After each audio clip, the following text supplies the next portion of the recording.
Енді жайлы. Видеоға түсірді. Шықпа, түсіре бер. Енді өзімнің Ақтау қаласына арнаған өлеңімді оқуға рұқсат етіңіздер. Қанаттарын малып алып Каспийге, тұмсығымен моншағынан шаштыге, сақ теңізге тамбай үнсіз қараған өмір құстың көзіндегі жас кейде. Қауырсындар қосылып ап билеген, аспан көрен адам ерін сүймеген, неткен бақыт көк бетіне құстардың қанатынан басқа ештеңе тимеген.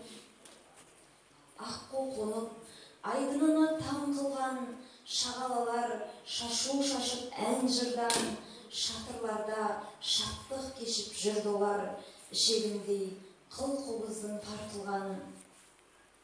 Көшелерде сәлем беріп тұратын кептер көрсем, есімдерін сұрадым.